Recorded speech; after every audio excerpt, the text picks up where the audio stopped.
Đây là một trong những món ăn gây tranh cãi bậc nhất trên thế giới. Có người gọi nó là nghệ thuật đỉnh cao, có người gọi nó là những góc khuất đạo đức. Đó là một món mà tên của món ăn này nghe rất bình thường nhưng thực tế thì lại rất ghê rợn. Món này được gọi là chim họa mi nướng hay còn gọi là ortolan. Một món ăn từng khiến giới quý tộc của Pháp phát cuồng nhưng cũng bị nguyền rủa vì sự tàn nhẫn đến rùng mình. Chỉ cần nhắc đến món này, người ta nghĩ ngay đến những bàn tiệc xa hoa, những thực khách chùm khăn che mặt và những bí mật khiến cả thế giới phải xôn xao. Nhưng tại sao một chú chim nhỏ bé như chú chim họa mi lại trở thành biểu tượng của sự xa xỉ? Chúng ta cần quay trở về nước Pháp của thế kỷ 18, thế kỷ 19. Đây là cái thời kỳ mà ẩm thực không chỉ là chuyện ăn uống, chuyện đút một cái gì đó vào mồm, mà còn là cách để khoe mẽ quyền lực và sự tinh tế của người Pháp. Trong những cung điện lộng lẫy, những lâu đài, những bữa tiệc được tổ chức để gây ấn tượng, và những đầu bếp phải sáng tạo ra những món ăn độc lạ, những món ăn đắt đỏ, đôi khi là những món ăn kỳ quặc chẳng giống ai trên hành tinh để làm hài lòng giới thượng lưu. Chim họa mi, hay còn được gọi là ortolan, là một loài chim di cư nhỏ bé. Ở Việt Nam thì cũng không lạ gì. Nó chỉ nặng khoảng 20 cho đến 30 gram. Nó có bộ lông xám và họa mi hót thì rất là du dương. Chúng thường xuất hiện ở vùng Tây Nam của nước Pháp. Từ thời La Mã thì chim họa mi đã được coi là món quà của thiên nhiên. Nhưng chỉ đến thời kỳ phục hưng và sau đó nó mới trở thành món ăn dành riêng cho giới quý tộc. Tức là chỉ những người giàu có, những người có nhiều quyền lực hoặc những người có mối quan hệ đặc biệt, những người VIP mới được mời đến những bữa tiệc bí mật nơi món chim họa mi nướng được phục vụ như một nghi lễ thần thánh. Món này thì không chỉ là ẩm thực bình thường mà còn là biểu tượng của địa vị. Từ những vị vua, những vị công tước cho đến những chính trị gia nổi tiếng, tất cả đều khát khao được thưởng thức món ăn mà người ta đồn rằng ngon đến mức có thể chết ngay sau khi ăn cũng cảm thấy thỏa mãn. Nhưng điều gì khiến món ăn này đặc biệt đến vậy? Chúng ta hãy nhìn vào cách chế biến món chim họa mi nướng. Chế biến món chim họa mi nướng không đơn giản là bắt chim và nướng trên than, trên lửa như bình thường. Quá trình này rất là phức tạp, thậm chí có thể coi là tinh vi, nhưng cũng tàn nhẫn đến mức bị coi là một trong những phương pháp ẩm thực độc ác nhất trong lịch sử loài người. Đầu tiên là phải bắt chim.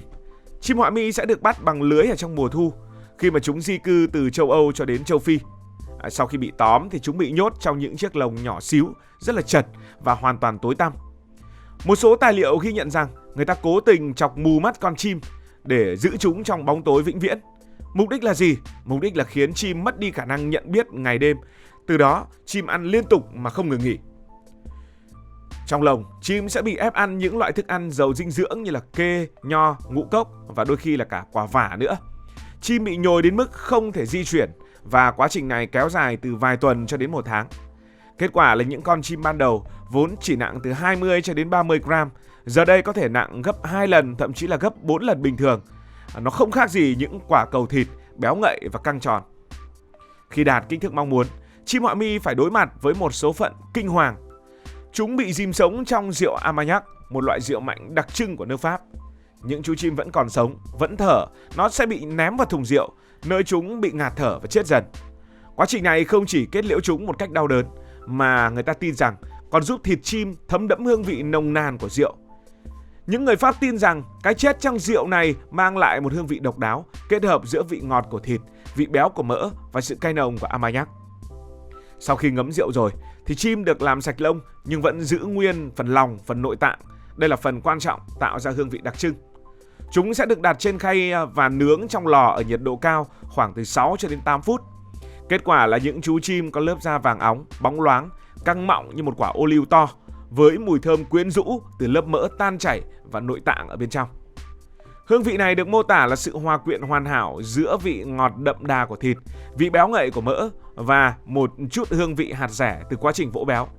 Nội tạng, đặc biệt là phần gan và tim, mang lại kết cấu mềm mại giống như pate tự nhiên. Đây là lý do món ăn này từng khiến giới sành ăn của nước Pháp phát cuồng. Nhưng không chỉ có cách chế biến, cách người ta chén món ăn này cũng là một nghi lễ hết sức độc đáo. Nhiều người mô tả nó không khác gì một nghi thức tôn giáo. Không dao, không nĩa, không cắt nhỏ. Khi món chim họa mi nướng được đặt trước mặt, thực khách sẽ cầm chú chim bằng tay, đặt nó vào miệng sao cho phần đầu con chim hướng ra ngoài và ngậm trọn. Sau đó họ nhai từ từ để cảm nhận từng lớp hương vị, từ lớp da giòn tan đến lớp thịt mềm ngọt và cuối cùng là nội tạng ở bên trong. Xương chim thì nhỏ và mềm sau quá trình vỗ béo cũng được nhai luôn, tạo ra một trải nghiệm có lẽ là cũng chẳng giống ai. Nhưng đây mới là phần kỳ lạ nhất. Trước khi ăn, thực khách sẽ chùm một chiếc khăn ăn lớn lên đầu, che kín khuôn mặt và thân trên. Nó chẳng khác gì một chiếc lều nhỏ xung quanh đĩa thức ăn. Tại sao lại như vậy ư? Có hai cách giải thích như thế này. Cách thứ nhất là một cách giải thích rất là thực tế. Đó là chùm khăn như vậy để giữ trọn vẹn hương thơm của món ăn. Bởi vì người ta tin rằng khi chùm chăn, mùi thơm của con chim họa mi nướng không bị phân tán ra ngoài, giúp người ăn cảm nhận rõ ràng từng tầng của hương vị. Cách thứ hai đó là mang màu sắc tâm linh. Người ta cho là để che giấu hành động ăn uống khỏi đôi mắt phán xét của Chúa. Với cách chế biến tàn nhẫn, món ăn này bị coi là một tội lỗi ẩm thực.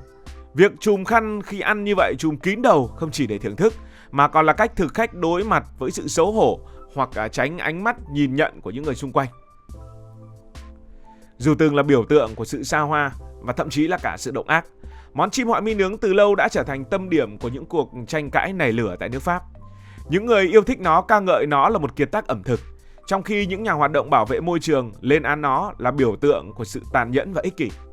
Bởi vì chim họa mi là loài chim di cư và số lượng của chúng đã giảm đáng kể trong thế kỷ 20 do nạn săn bắt quá mức.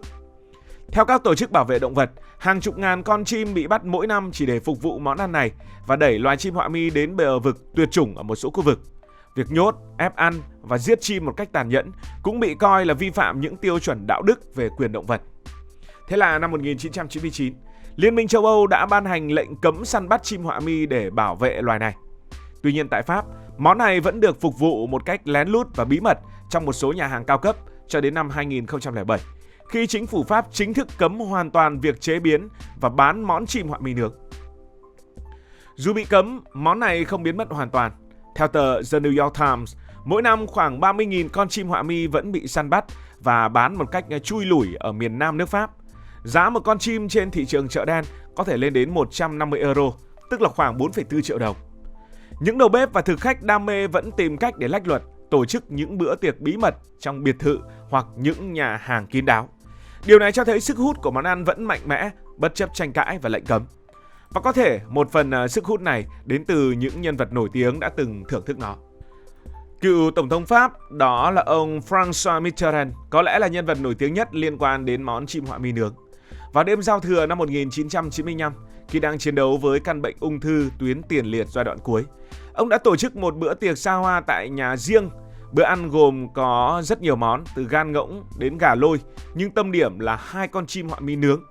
Theo nhà báo Paternity, thì cựu Tổng thống Pháp đã ăn 2 con chim với sự say mê, chùm khăn trắng lên đầu theo đúng nghi thức. Sau bữa ăn thì ông đã không dùng thêm bất kỳ một món gì và qua đời 8 ngày sau, vào ngày 8 tháng 1 năm 1996. Bữa ăn được coi là một hành động cuối cùng nhưng cũng gây sốc cho công chúng Pháp, vốn đã bắt đầu xem món ăn này là biểu tượng của sự tàn nhẫn thời bấy giờ.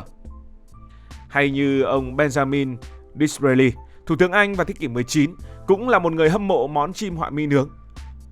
Dù không có nhiều ghi chép chi tiết về việc ông thưởng thức món này, nhưng ông đã từng có những lời tuyên bố về món này. Và những lời tuyên bố này cũng góp phần củng cố danh tiếng của món chim họa mi nướng trong giới thượng lưu châu Âu. Món chim họa mi nướng cũng xuất hiện trong nhiều tác phẩm văn hóa, gắn liền với hình ảnh của sự xa hoa và tội lỗi. Trong phim Gigi vào năm 1958, nhân vật chính của bộ phim được dạy cách ăn món này. Hay trong các chương trình truyền hình, món ăn này được dùng để thể hiện sự giàu có và quyền lực của giới thượng lưu. Những nhân vật này, từ chính trị gia đến nghệ sĩ, đều góp phần xây dựng huyền thoại xung quanh món chim họa mi nướng. Tuy nhiên, sự yêu thích của họ cũng làm dấy lên câu hỏi, liệu khoái lạc ẩm thực có đáng để đánh đổi cái giá của sự tàn nhẫn? Trong văn hóa đại chúng, hình ảnh thực khách chùm khăn khi ăn món này được dùng để chế giễu sự xa hoa và thiếu nhạy cảm. Vậy, chim họa mi nướng là gì? Nó là một kiệt tác ẩm thực hay là một tội lỗi không thể tha thứ? Với những người từng trải nghiệm nó, đây là một trải nghiệm hiếm có, nơi hương vị, nghi thức và lịch sử hòa quyện để tạo ra một khoảnh khắc không thể quên. Nhưng với những nhà hoạt động bảo vệ môi trường, món ăn này là lời nhắc nhở đau lòng về cái giá của sự xa xỉ. Quan điểm của bạn về món ăn này như thế nào?